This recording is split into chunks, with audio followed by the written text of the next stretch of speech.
I'm Annalee Ward, Director of the Wendt Center for Character Education.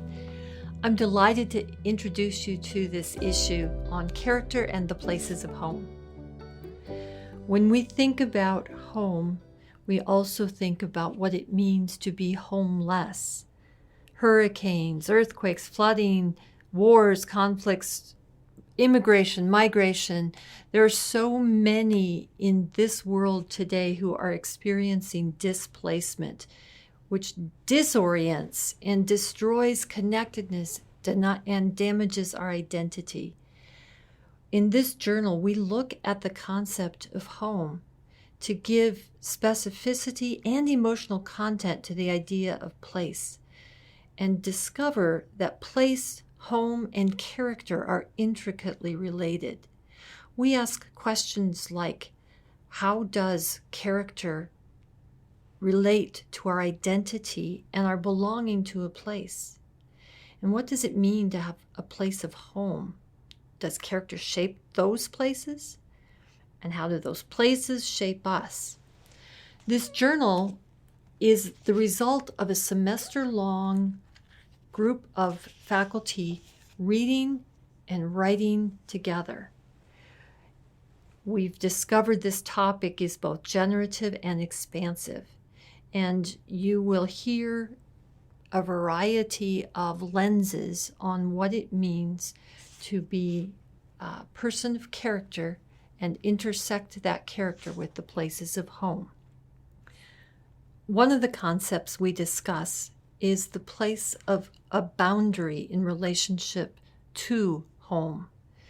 In order for a place to exist, we need some sort of boundary, some way to set this place apart from another place. And those boundaries help constitute our identities. They create a place to belong and a place of identity.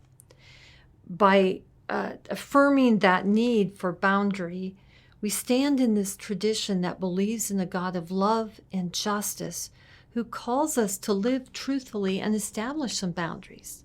So those boundaries become places of moral order, as Robert Wuthnow affirmed.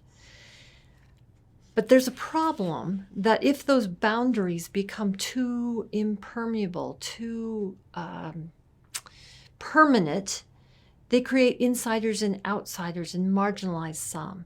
And so our challenge is to be aware of the need for boundary to create a place, but to also keep them open enough to invite others in. So we consider the power of place to shape identity.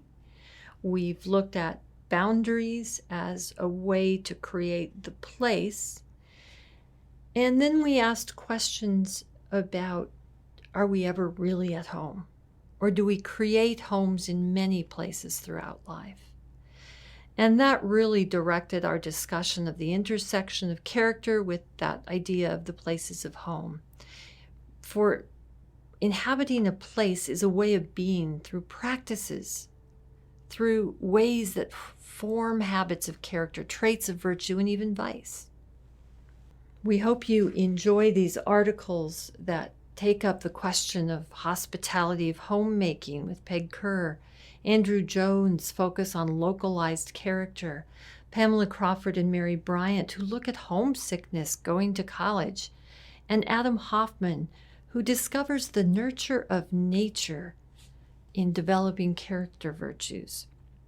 All these essays are arranged to begin with this common understanding of home as the particular place we reside, and that importance of hospitality, and then we move to that local geography and eventually think about the broader realm of nature.